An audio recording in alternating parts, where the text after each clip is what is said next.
All right. This is Josh Klapper from Timbre Winery. He's the winemaker there.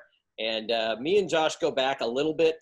We worked together about, 14 years ago? I think it might actually be that long, which is freaky. 13, 14? Yeah, 13 years ago, I was at Wally's. I think it was in 2007. Yeah, man. So, yep. Absolutely. Okay, I can hear you again. So we're good. Do you want to jump right into it? You want to start with the rosé so people can start drinking and loosen up a little bit, or what do you say? Yeah, I think it's important to get a little wine. Everyone should pour some. All right. Yeah, rosé. That's where we're starting. Cool. Yeah. So, okay, right off the bat with this rosé, I will say that none of us was expecting this wine, actually. And Really? It hit us a little differently than almost every other rosé that's out right now. That's and I would kind of like to hear what you did with this guy, because it seems like you put some touch on it, a little magic. Yeah. Well, anyway, everyone, I'm Josh. My winery is Timbre. I don't know if you sent out information, but there you go, Timbre. I started the winery back in 2005 vintage, end of 2005, early 2006. By the time Andrew and I met, that was, I guess 2007 at Wally's in LA. I was working in restaurants, and I kind of I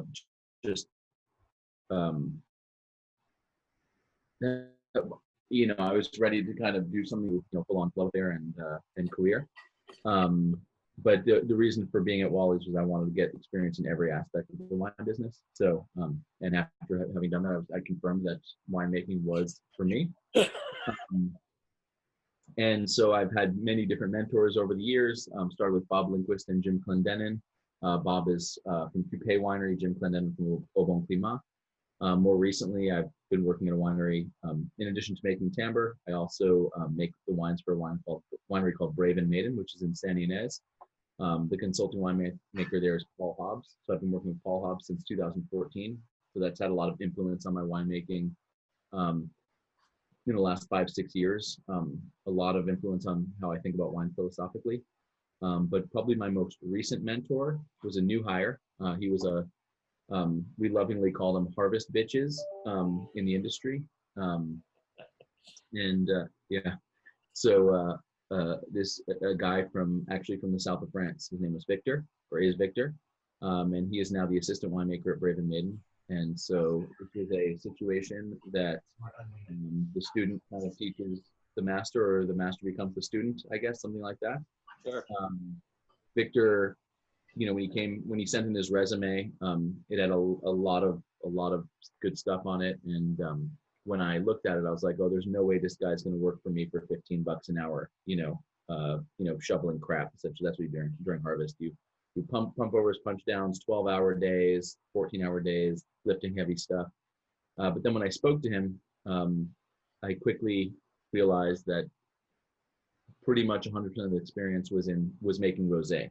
So he knew how to make white wine, because rosé production is fairly similar, but he had no idea how to make red wine, and he wanted to live in the U.S. and make wine in the U.S. And in order to do that, you have to be able to make red wine. So I've been teaching a lot about red wine, but he's been teaching me a huge amount about rosé and how philosophically what rosé looks like, feels like, the process in the south of France. And so, previous to 2019, rosé. I'm giving you a really long answer to a very simple question. No, this is good. We're good. So, previous to 2019, my rosé production, basically, it amounted to pretty much for every red wine I make, I do what's called a saignée, or a bleeding. I bleed off depending on what variety from what vineyard, between 10 and 20%. Of the juice, in order to concentrate the juice to skin ratio, so that there's more skins for the amount of juice. You get more intense color, more intense flavors, more tannins, all those things. And then what you're left with is this between pale and very dark elixir, depending on what variety it is, that I then ferment and blend for rosé. This is a Saignée rosé. So that process didn't change, but previously I would just ferment it, I'd blend it all, I'd put it in a tank, and then I'd bottle it and call it my rosé. You know, it was that simple. In 2019, there was a lot more thought process put into it. So even though we were still doing the same method, we were still doing the saignée,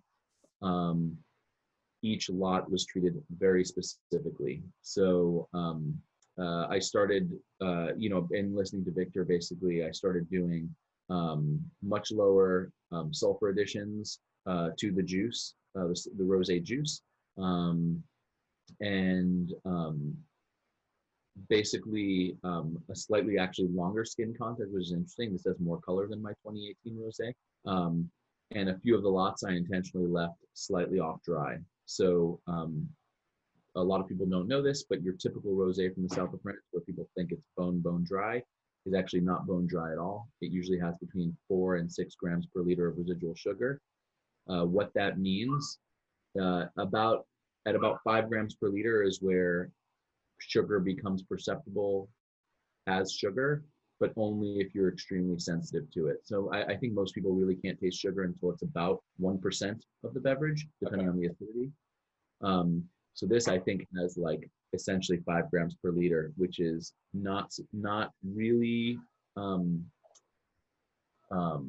it's hard to taste it, but as a winemaker, I can feel it in the texture and the richness of the wine itself.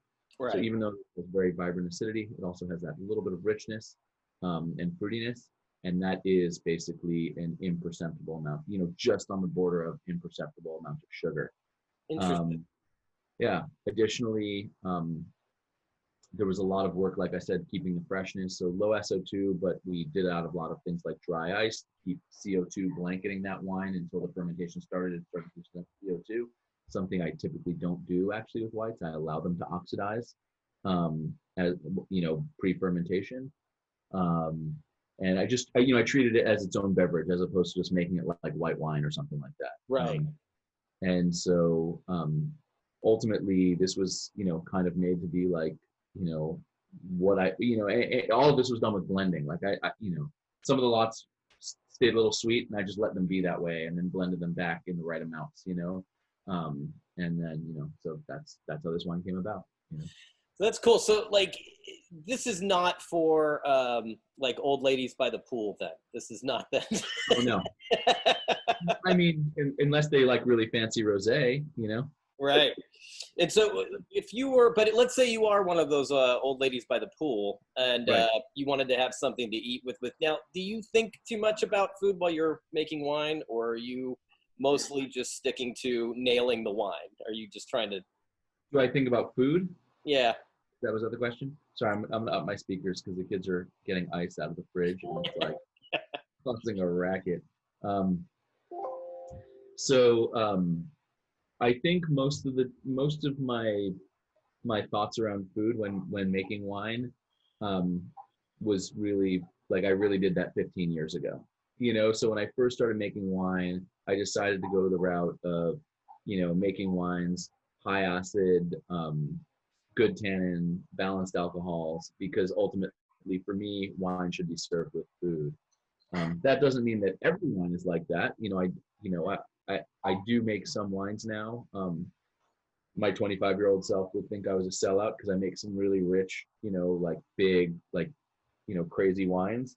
But my 40-year-old self would tell my 25-year-old self to shut the fuck up. Because the truth is, I think some sites really deserve to show like that. You know, it's not everything is delicate and floral. Some wines are big and rich and crazy. You know, it's like you go to port and say, hey, let's make a delicate wine. And people will be like, you're crazy. Port is what we make. And, Right. you know, I feel like in California, there are vineyards that, you know, and varieties that want to be light and floral. There are varieties that want to be big and massive. Yeah. I made a Grenache this year, or this in 2018 from Edna Valley. And there was no way that was going to be like a little delicate wine. It was like, it needed to be massive and rich. And when you have wines, you know, from the Southern Rhone, those wines often clock in at, you know, 15, 16% alcohol. They're not, you know, they're not shy wine. I always find it's interesting because I think people sometimes think of Europe and think like automatically of delicate, brilliant wines and whatnot. Yeah. But there's a lot of like hammered wines out there, like just Oh, yeah. big, you know, Absolutely. like bombs. So do you think how much of what you do is dependent on what you're working with as far as Santa Barbara and You the know, Valley and places like that? I think I have a very classical approach to everything that I do, but I'm very happy to look at different types of classical theory. Like, it's like, yes, there's the Grenache from Spain's that are like, light and pale, and then there's Grenache from, like I said, the Southern Rhone, where those wines are Right. big and rich. Those are very classic styles that have been made for a very long, long time. I choose to do one over the other.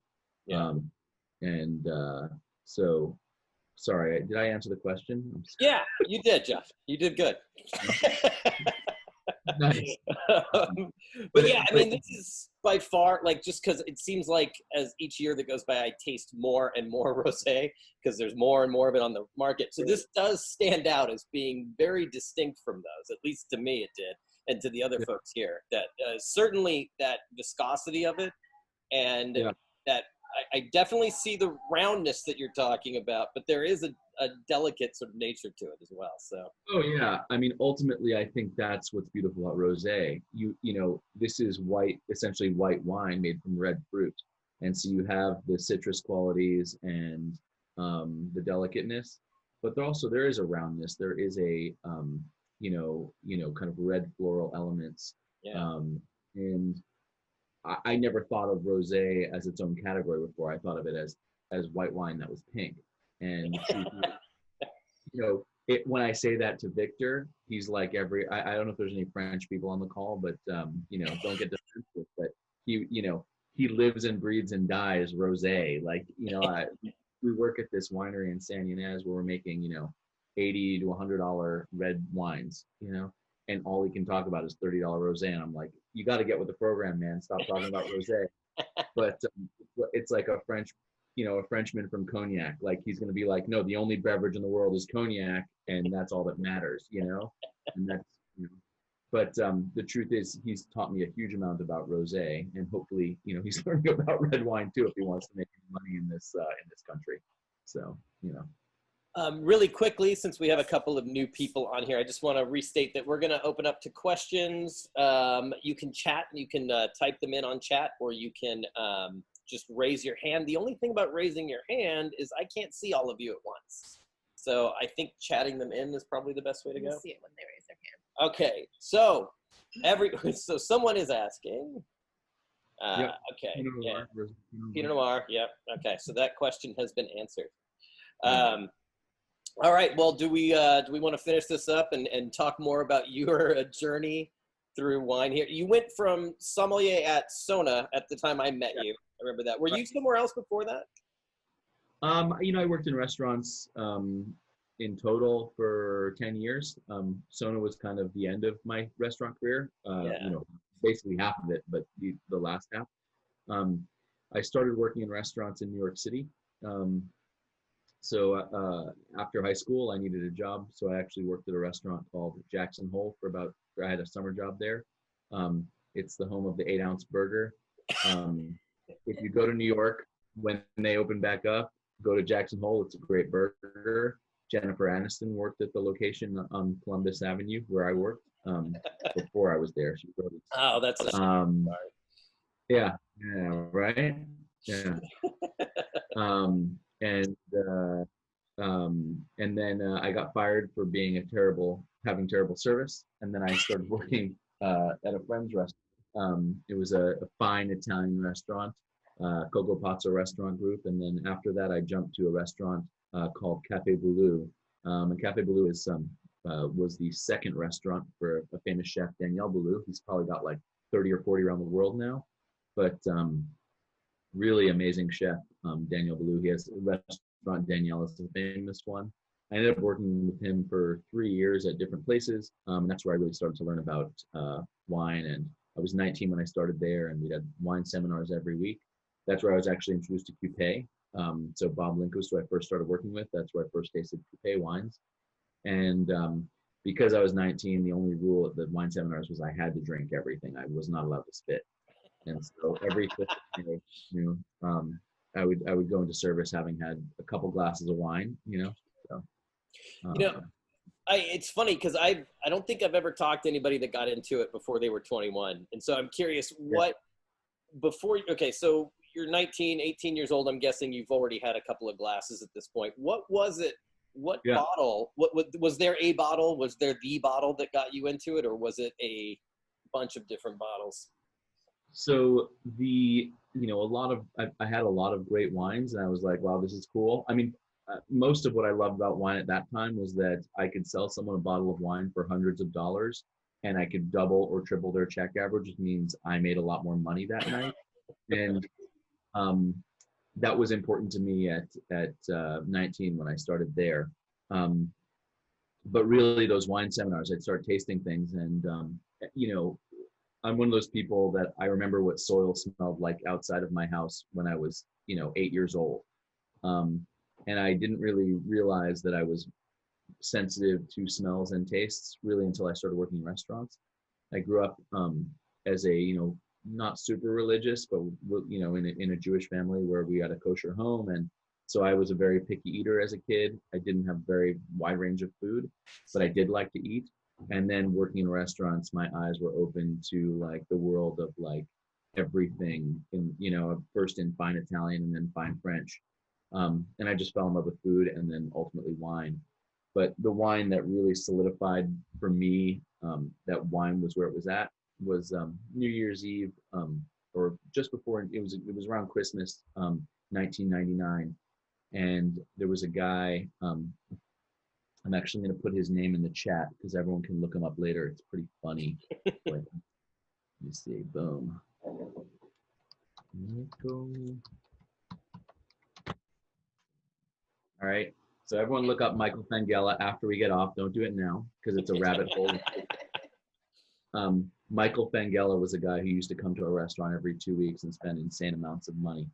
And he, around Christmas, he flew out his entire real estate office from San Diego, 100 people, bought a bunch of like old Bordeaux. It was like 82 Talbot, which was at the time like $300-400 a bottle. That was like the party wine, the red wine for 100 people. And he was walking around with a decanter of 1947 Latour that he had just bought for like $8,000 on the wine list. I think you may have told me this story way back when. Yeah. And so I had he was carrying a decanter, and he was like, "Hey, Josh, it's Christmas. Come on over, bring a glass." And I brought a glass about this size, which is like 20. And Mike proceeded to like pour it in, and he was hammered and coked up too. I don't know. And he poured me like that much. It was like 6 ounces. And he looked at the decanter and the glass, and he wasn't quite sure what to do. And he was like, fuck it, it's Christmas. And he handed me this glass, like a $1,500 glass of wine or something. And I sat there, and the whole staff was like, "Oh, can I have some?" And I was like, "Nope." You can have any of it. And I sat there drinking this glass, and it really was, I mean, not only was it extremely expensive, which makes it, taste that much better, of course. Right. Someone gives you a $20,000 jacket, you're going to put it on and feel like, oh yeah, that's nice. Right. Yeah. And it was just an eye-opening experience. I mean, the wine was, at the time over 50 years old, and as super fresh, very fruity. And I knew enough at that point to be like, oh yeah, this is ridiculous, Yeah. And after that, I was totally hooked. That was when I was 19. So a lot of people, they're like, they talk about their first wine, and it's like, bottled like Gallo Chardonnay or something in college. And mine was a $10,000, $8,000 bottle of that's something. One of my like earliest, most memorable wines that I ever had, actually, I tasted with you, and that was a 90. So I met you in 2007, and we opened up because we just found it. Remember that day that we were clearing out like a cellar at Wally's? Oh yeah. We found a 1997 Coupe Chardonnay, and you opened that, and we tasted it, and it tasted like artichokes, and I didn't even know that wines did that. I didn't know that Chardonnays ended up doing that. I mean, not that it was a positive attribute, but that it was fascinating at the time. So, funnily enough, from that day, so when we were working at Wally's used to have these tent sales where they would bring out, just whatever. And at the time, Wally would buy like these cellars from people, and people who collect wine, there's always some gems and then some crap. And so the cellars would be full of a lot of California wine and some French wine. They take all the Burgundy and Bordeaux and sell it for, buku bucks. And then all the California stuff, they would just throw in a closet. And so I remember going through there, and I just grabbed what, we were going through there to pull out stuff for the tent sale. And we were allowed to grab whatever we wanted. And I just grabbed whatever magnums I could find. Basically, I saw a bunch of magnums. I grabbed them all. And two of those magnums from 1980, which was my birth year. And one of them I opened up 3 months ago on my birthday, my 40th birthday. No kidding. A 1980 Louis Martini cab from Sonoma from that same day. And the price tag on it is $1.99, because our manager at the time, Eric Lawrence Brown, he was like, "What do you want to pay for it?" I'm like, "I don't know." He's like, "Here, $1.99. Boom, put $1.99 on it."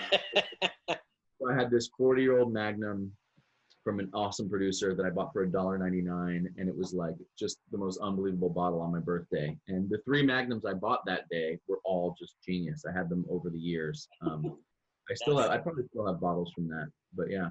Yeah, cool. There was a lot of stuff there. I remember we opened like a 1913 Burgundy that tasted like bananas. It was so over the hill. It was so old. Yeah. So speaking of Burgundy, shall we move on to your Chardonnay here, which seems to have a decent amount of influence from Burgundy? Yeah.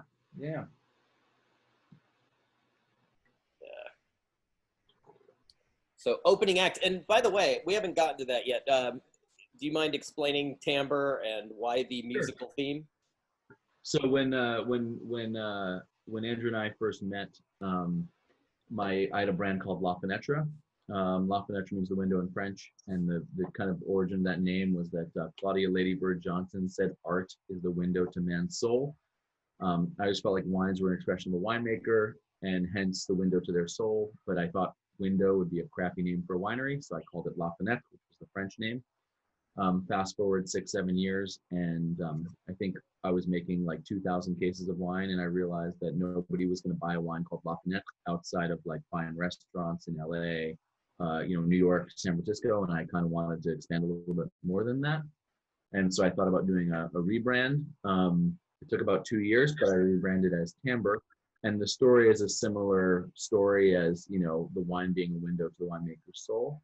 So timbre or timbre, it's pronounced both ways, is essentially the fingerprint or sound of one's voice. So it's the reason that, Andrew and I sound different. Timbre is like, it's basically the quality of the voice. It's not, and it's often used with singing, so it's not how loud or what key. It's literally the character of that person's voice. And so as a winemaker, I make wines from lots of different vineyards, but they all have a unique kind of fingerprint on them because of the thousands of decisions I make or don't make or just happen in my winery. And those all add up to the timbre of my voice as a winemaker. So if that makes sense. That's very nice, Josh. I didn't know you had it in you, all that poetry. Right. Yeah, see, years. It took me years to write that 3 sentences. But I, Andrew is right. There was a huge influence in Burgundy in my life, probably as partly as a sommelier, but just as a wine lover. And so in Burgundy, it's all about the place where it came from, And so with La Fenetre, there was a huge emphasis on the vineyard right on the front label. And when I rebranded, what I realized was I wanted to not give it so much power to people who own vineyards, because I don't own a vineyard. I'm kind of making wine from their vineyards. And in order to take that power away and keep it for myself as a small, as an entrepreneur, I decided to give each wine a moniker or, its own kind of unique identity. So we're tasting 2 wines that are called Opening Act and then one called Supergroup today. Each wine, though, does have a musical name to it. So it is the musical part of timbre. So with the, Opening Act, I think of like from my sommelier days, I never just open up one bottle of wine. That is not a night for me. I don't drink wine as a cocktail. If I want a cocktail, I drink a cocktail or a beer. If I'm drinking wine with dinner typically. And if I'm drinking wine with dinner, I'm drinking lots of wine with dinner. So opening act is kind of the way, I think of the opening act is when you go to a music show, that's the first band you go to see. It kind of whets your appetite for the main event. That's what I think about with my opening act line. So I make a Chardonnay, Rosé, and a Pinot actually. And then in my tasting, I also have Sauvignon Blanc and Chenin Blanc under that moniker. All right. So, yeah. Well, yeah. So this is a barrel fermented, barrel aged Chardonnay. It comes from in 2015. It was mostly, oh nice, upgraded. We have an upgraded meeting, unlimited. Yes. Hey, look at us. Yeah. Andy. I thought we already had that, but how nice of them to give us that. Yeah. Barrel fermented, barrel aged. So in 2015, this is primarily Viennacito. Okay. Made in a very classic style. So even though I'm a young-ish winemaker in California, the school that I come from is kind of an old Burgundian school. So I basically learned how to make Chardonnay from Bob Lindquist and Jim Clendenin, and my recipe has not changed pretty much since the first year I made Chardonnay. So I picked the Chardonnay. Right? Yeah, I pick it very early and then barrel ferment, barrel age. It's so basically, Chardonnay is very simple. It comes into winery. I whole cluster go in the press immediately, whole cluster press. It's a champagne press, so it's very delicate. It's called a bladder press, and it squeezes the fruit at such a high pressure that the juice escapes immediately. There's no skin contact whatsoever. It goes into the pan of the press. I pump it into a tank. I chill it to 55 degrees, and then I go into barrel, and it ferments and ages on the lees in the same barrel, essentially until I blend for bottling. There's times when I'll blend a little bit earlier, like a month earlier, just to bring things together, but essentially it sits on the lees the entire time as long as it's good enough to. Okay. It seems like to me, it comes off like you are focusing 100% on balance. This is like one of the more balanced Chardonnays that I've had as of late. I mean, you've got all the sort of Baroque features of Burgundy, but there's still a lot of playful California fruit in there. And that's what I think about it. Yeah, for me, Chardonnay, I want it to have that kind of, it should have citrus and mineral quality, but also, kind of a little bit of richness. On the palate, I want it to be super high acid. I mean, this wine begs for food. And that's kind of like Chardonnay. And that's the way it ages. I mean, 2015, this wine is like just getting going. So a friend of mine just texted me that he was drinking one of my 2010 Chardonnays this week. And he was like, it's definitely got some age on it, but it's just fantastic. And to me, that's what's great about Chardonnay is that there are not all whites can do this. And that's what's special about Chardonnay is you make it right, it'll age for 10, 15, 20 years, and it'll never go away. So it might change, in another couple of years, this might start to have like sherried qualities, almondy qualities, almost start tasting like aged champagne or like Pinot sherry. Dry sherry. But ultimately it'll just gain nuttiness and yeastiness and for me it'll gain saltiness, and maybe instead of being good with fish, it'll be good with like charcuterie, but it's just it becomes more syrupy and dense, and it's just I love Chardonnay as it ages. Probably one of my favorite things to watch age. Just tasting this makes me wonder, is sparkling coming down the line, or is it something you're interested in? Because it seems like you'd be pretty sharp with sparkling wines. Just tasting. Interesting you should say that. I'm thinking very hard about starting a sparkling project. I've actually got 4 barrels of wine that I'm probably going to make into sparkling wine this year. Cool. So 2019. It's the kind of thing that it doesn't work with everything. If you want to make a méthode champenoise, like that traditional method, it's a pretty, you got to pick pretty early, and then you're doing very low SO2 additions, because in order to get that secondary fermentation in the bottle, SO2 being sulfur, sorry, that's a winemaking term. So if you start putting a lot of sulfur in the wine, then that will inhibit the yeast from allowing that fermentation in the bottle that you want to get your bubbles.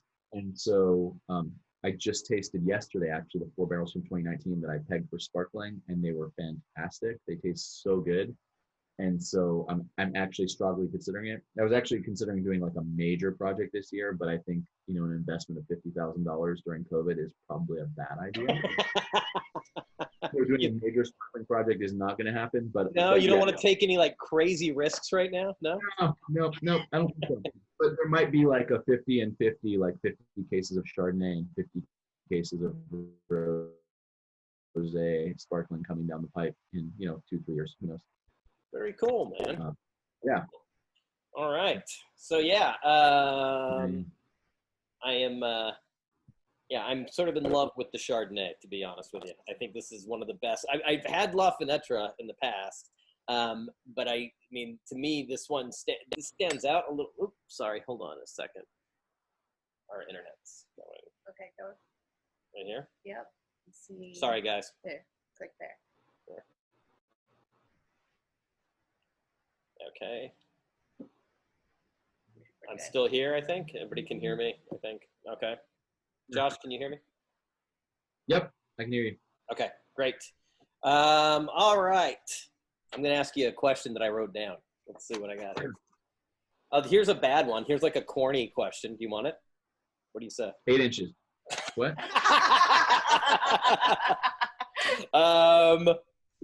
That's on here. So that's, yeah. If I double it, what? So let's say you could, sky's the limit, you could open a winery anywhere. Where would you go? Oh, I wouldn't go anywhere. I'd stay right where I am. Where you are, right? Yeah. I mean, unfortunately, you guys, you can't see where I am right now. But look, it would be great to build a winery right here where I live. Yeah. But I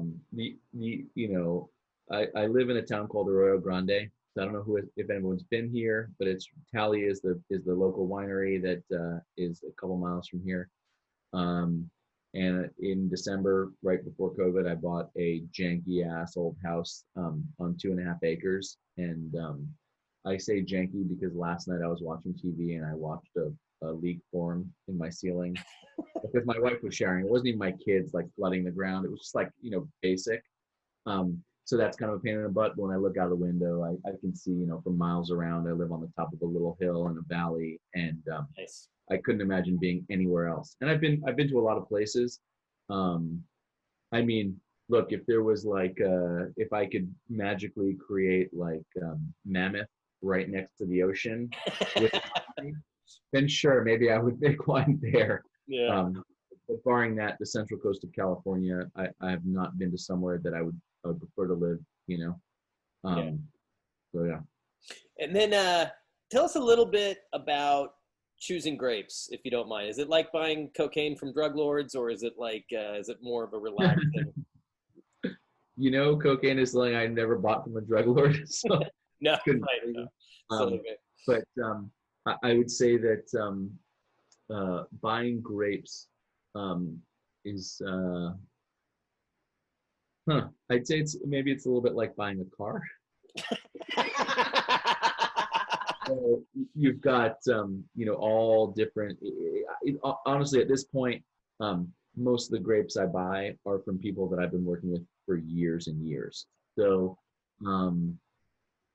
I pretty much talk to 3 or 4 main growers because here on the Central Coast and in California really at large, you have these growing farming companies that farm 3, 4, 5, 10, 20, 50 vineyards. They're like these little groups. And so for me, so I assume most people on this have heard of the word terroir. I'm going to quickly describe it though. So the word most terroir. Of our customers, yeah, they're familiar, but please. Terre is earth, and terroir is the idea of a sense of place, the French term. And I think, don't quote me on this, but I think it came from actually cheese production. That's the first place they found that like cows from a certain hillside, their milk made cheeses that tasted different from other cows, and they're like, oh, this has a terroir. But someone should look it up and correct me because I kind of say yeah, that's a cool. That sounds like a very French thing too. Yeah, You know. And so the idea of terroir is that this wine could only be grown in this one place, made by this one winemaker, and this place has these specific set of characteristics: weather, soil, climate, long-term climate, just everything that comes together and creates this place, for this wine. And so, but for me, the most important part of terroir is the relationship, in California at least, between the winemaker and the vineyard manager. Because without a good relationship, you're never going to get the true expression of terroir. You're not going to get the fruit when you want it, where you want it, how you want it, and what quality, like that. And so, there's basically 3 growers that I work with. And if they tell me that something is good, if I'm not already buying it, then I trust them. Then it's just down to price. That's why I say it's kind of like car sales, because they'll be like, "Oh, it's $1,000 a ton," and I'm like, look under the hood, and I'm like, "Yeah, no, I know it." Um, but yeah, I think that relationship is huge. But yeah, the truth is, when you look at a site, you just have I get inspired by places. So people can say, "Oh, it's great, it's great, it's great," until I go there and look at it, and I'm like, "Oh yeah," then I can see it. And it could be the weird. Sorry, I didn't mean to interrupt. Sorry. No, it could be a random thing. Like, I could be there and it's a totally uninspiring site, and then like a crazy bird flies, and I'm like, "Oh, that's really cool. This place is cool." There's that poetry again that we were talking about. Poetry or idiocy, I don't know.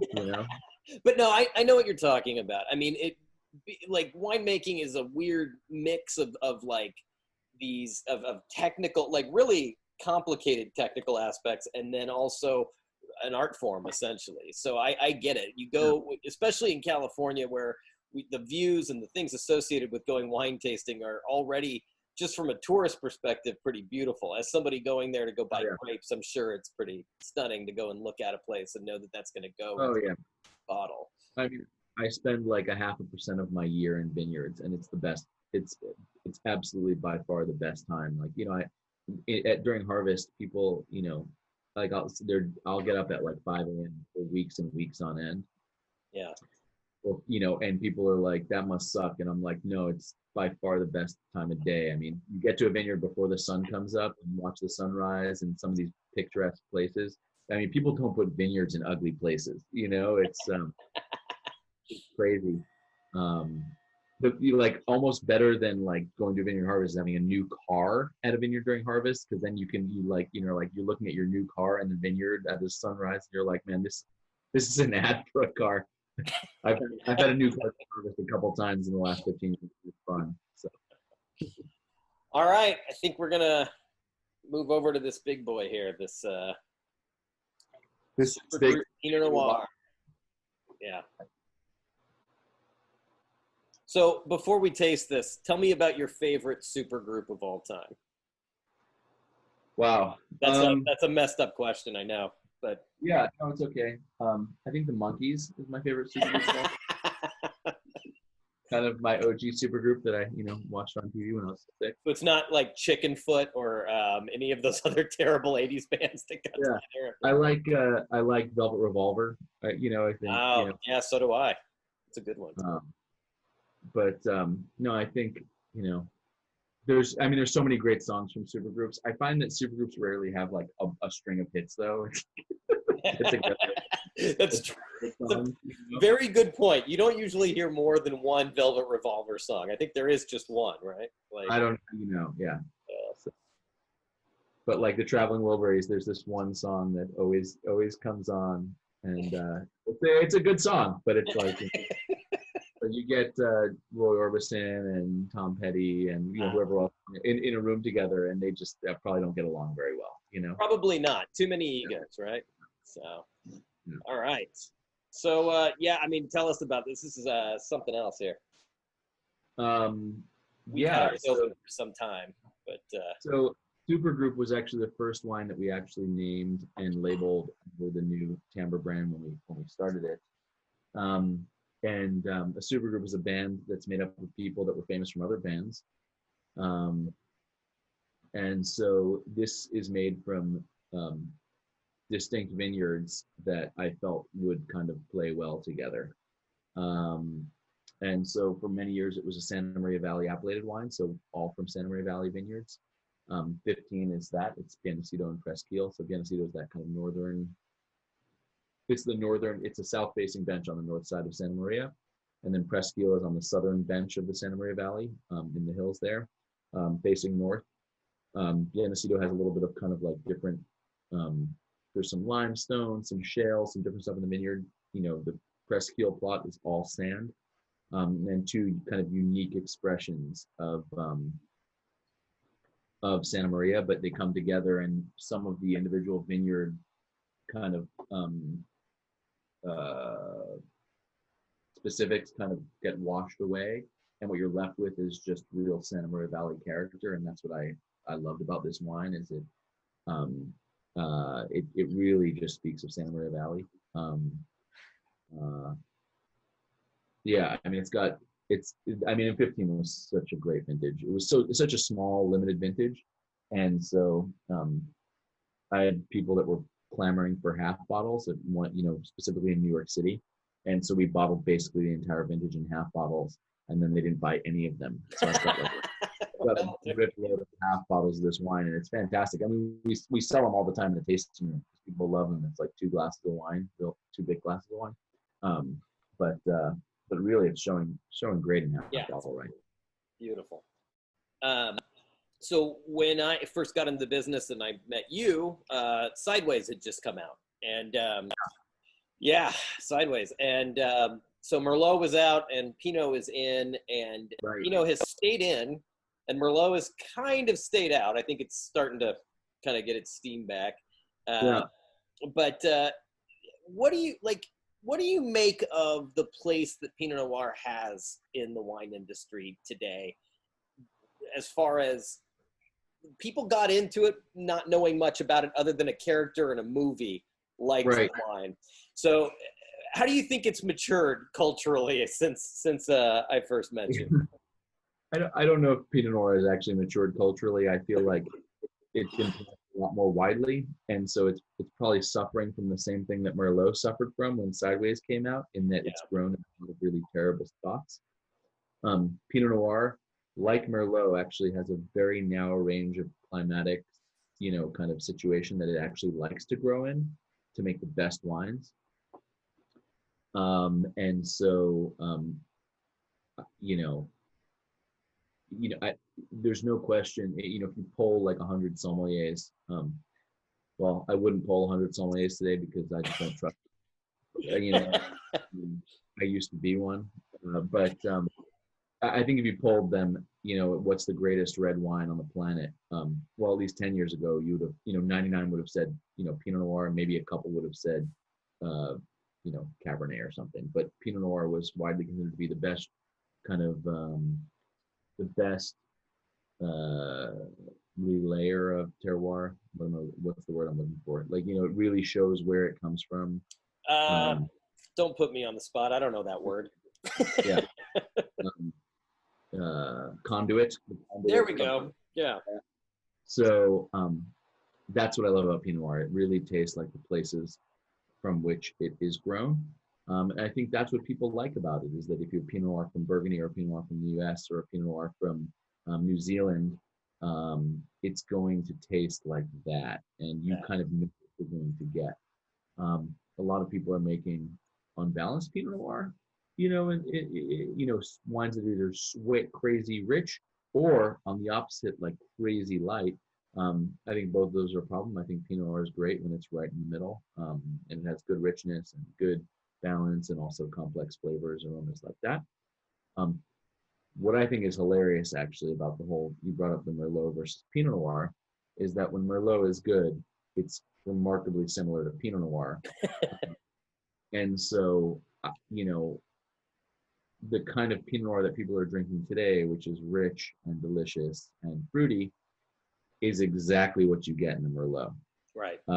And so, and there's some of the greatest wines I've ever had are actually Merlot-based wines. It's like, taste like a bottle of Petrus, and 20-year-old Petrus, which is 95% Merlot, and you're like, oh, I get it. Or like from Italy. one of the most expensive Italian wines made is a super Tuscan called Massetto, also mostly Merlot. And so I think it's a little unfair that Merlot got crapped on, but it's a soft, low tannin red variety that everybody loved in the 90s. And so it just got planted everywhere. And there were so many crappy examples. And like I said, unfortunately, you're seeing that with Pinot Noir. These, pretty much Pinot Noir, if it's under, I would have said $15 before, but my 30. Off-Côte Pinot Noir was at a local market on the Central Coast for $14.99 on special. So that's a pretty good wine, actually. Yeah, that's pretty solid. Pinot Noir is really not a thing. For the people on this call, I'm assuming that most of us are drinking, $20 plus wines on a regular basis. But if you look industry wide, $20 is called like super ultra premium or something like that. It's like the highest end of the market, and it's a very small segment of what's actually made. Most wine is actually under, $10 a bottle. Yeah. And when you talk about Pinot, even under 20, it's very hard to find a good one. And even above 20, you see a lot of branded stuff that is just terrible. Yeah, my wife is learning about wine right now, and so we just opened I just didn't want to spend that much money, and I bought a Meiomi, which, I was trying to, show her a little bit about Pinot Noir. I thought maybe that would work, and it's funny, it wasn't a bad wine. It wasn't a good wine though either, and it certainly wasn't what I would call a Pinot Noir. It's not a bad wine. It's not really Pinot Noir. Right. Yeah, I mean, you can drink it and it's fine. It's good, but yeah, it's there's none of that sort of that esoterica from Pinot Noir that you get from all the really nice versions. So Pinot Noir should be floral. It should be finessed. It should be, there's a lot of complexity. It should also be, in my mind, it should also have, really good fruit, and it tends to be a fruity variety. I think that's like part of its charm, is that it's super complex and also delicious, Absolutely. Does anybody have questions for Josh, or is everyone going to be shy? We've got time here for a few questions, and at the end there's a pizza party, so if you guys want to throw in a question for Josh. If not, Josh is fine. He'll be okay by himself here, but nice. That's a good one. But yeah, I mean, this is fantastic. I love it, and I love you, Josh. So I love you all. Let's see. I'm going to go through really quick. If anybody's got their hand up, put it up now. Put their hand up. I thought they were literally going to put their hand up, but you're saying it's a thing on here. It's a button. You can Yeah, I'm going to be 40 in September, Josh. So that's why. Nice. Yeah. 1980, man. That's the year. That's right. That's right. You're 1980 as well. For you. All right, Josh. Nobody likes you, so we're gonna move on. And I think that's. We have a question. Here's the finger. Yeah. Hold on. You got an iPad. Okay. I've got a wave too. I've got a wave for. Hold on. I'm trying. I just want to comment to the over 40. And it's this. There's the hand up. She's been streaking. Be careful. Josh, I apologize for these people, Josh. Josh, your wine is delicious. And maybe it had a little bit. Just saying. Okay, you can unmute me now, please, somebody. Okay, I'll mute you. Hold on. Okay. Still learning. Oh my God, Yvonne. Who said that? Hold on. Who said that? All right, you're muted. I got to get back to Josh. How do I do it? Well, Oh, there you are. All right. One more question. How many of these idiotic online tastings have you done? I've done probably, I don't know, like 6 or 7. Is that right? Yeah. Too bad. Look, I think they're pretty fun because I've been the center of attention on every single one. So it works for me. But it can be a little tough when like everybody's talking. I've been on one of those where it was like 12 people and nobody was really managing it, and you couldn't hear what was going on. It definitely to manage it, and you're doing quite a good job, buddy. Oh, well, look at me. I'm amazing, aren't I? Hold on. Let's see. I think we might have a question. Do we? No, maybe not. Okay. All right. I feel like there was a wave from Jeff. Jeff is got a wave. Okay. How do I do it? Can you hear me? Oh, Yep. do that. Yes, Great wine. Thank you for this. Quick question. In the $20 to $30 a bottle range for a Pinot Noir, what do you recommend? Besides yours, of course, which is awesome. So my favorite Pinots in that 20 to 30 range. There's a couple producers that I think do a really good job. So Jim Clendenin, Au Bon Climat, he makes a Santa Barbara County Pinot Noir that's good. But if you go to like a good shop, he has a range of stuff that typically falls in that price range. A lot of his wines are also more expensive, but typically really good. And he has a lot of old releases too that sometimes hit the market. And so there's some shops out there that get old stuff from Jim, and they're really good. And it's typically like the old shops that have been around for like 50 years. Call them and be like, hey, do you have any Clendenin Pinot Noirs for that you can make a deal on? Siduri made a couple of Appalachian wines. They made like an Oregon wine and I think a San Lucia Highlands wine that was under $30. And those wines are pretty good. Adam Lee, his winery was bought by Jackson family like 6-7 years ago, 5 years ago, I don't know. But he's still at the helm of it. Pretty good wines. There's a bunch of Santa Maria producers that are making good $20 to $30 wines. So the ones that come to mind quickly are Byron and Cambria. I think Cambria makes a Pinot and those are like big wineries, but they're making still wines that have a lot of terroir. I know the winemakers, really good winemakers, good wines. Those are both actually also Jackson family. That's funny. I think Jackson, if you look at the Jackson family properties, they do a pretty good job in that $20 to $30 price point. That's kind of like their wheelhouse. They're like the premium big brand. I think Scar of the Sea. I think they have a wine in Santa Barbara County that's around $30. Tatomer, Tatomer. He makes Riesling and some Pinots. If you find a Santa Barbara County Pinot, I think is in that range. Josh, you don't have to name all the wines from the area. Yeah, I don't know. I'm like, it's a tough category though. That's the thing. That's all I can think of.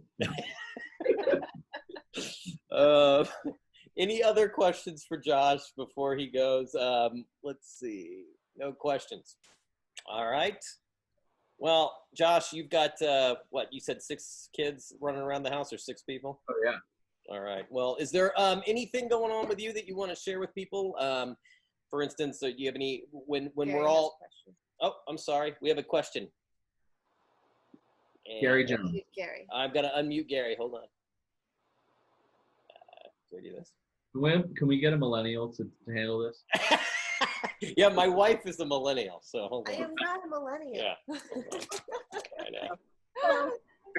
Here you are. Hey, there's Gary and Lisa. Gary and Lisa are very good customers of ours. Gotta say, we are very big fans of Santa Barbara County Pinots.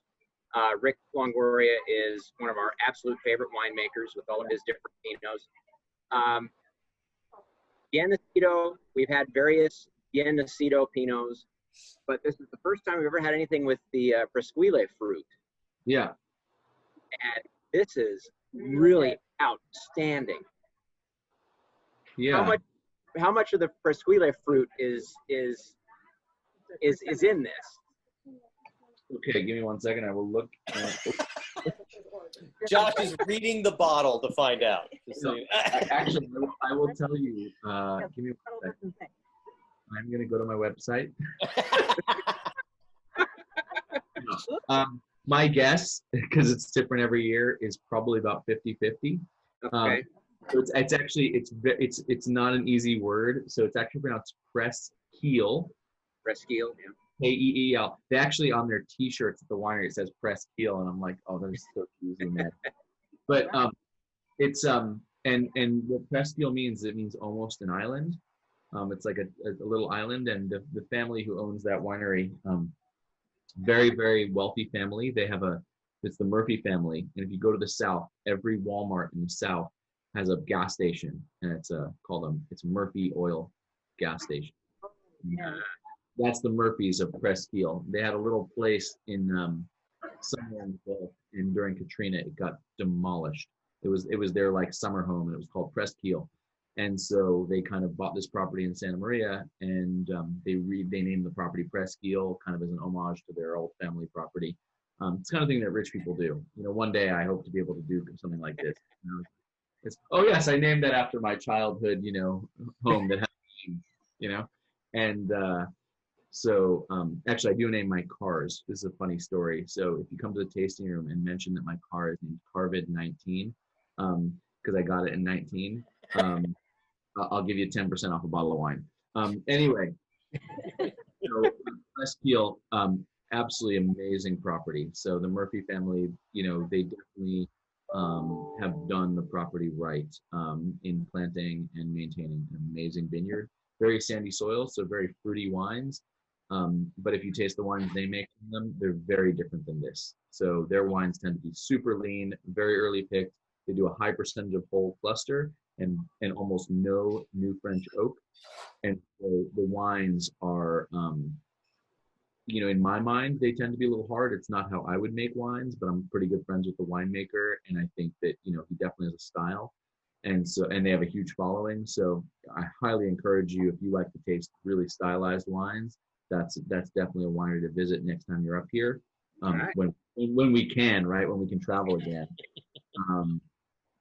But yeah, it's an amazing property and just a ridiculous place to taste. I mean, look, yeah, if I could have a winery, I'd like that. This is outstanding. Thank you. Glad you like it. As far as anything that we're doing right now, I don't think we're doing anything like super, like, you know, I mean, if you go to my website, if you could buy some wine, that'd be freaking sick. I'll make a discount code called Stuart. And it'll It's a great code, everybody. So Stuart, like the first name. Yeah. Stuart, is that correct? That's correct. Yep. It'll take me like 20 minutes to do this, but it'll give you 15% off. I'll put it up for a week or something like that. Awesome. Thank you, Josh. And if you buy anything, that'd be cool. Everything up there is good, I think. No, everything is tasty. That's on the site right now. Some random stuff. Check it out. Check out the website. Check out the news section on the website. We have a new release for Wine Club members. Just released some cool stuff. But, you know, honestly, you know, support. I assume most people here are in LA. Yeah, we're all LA people out here. So support your local wine region. That is Santa Barbara County, and even a little further up, Central Coast, San Luis Obispo County. We need it. We love it. And, you know, that's all I would say is, you know, when you get a chance, if you've never been to Santa Barbara wine country, you're crazy, because it's unbelievable, and it's only a 2-hour drive from LA. SLO County is about 3 hours from LA, and some more stuff. I'm sure everyone's been to Paso.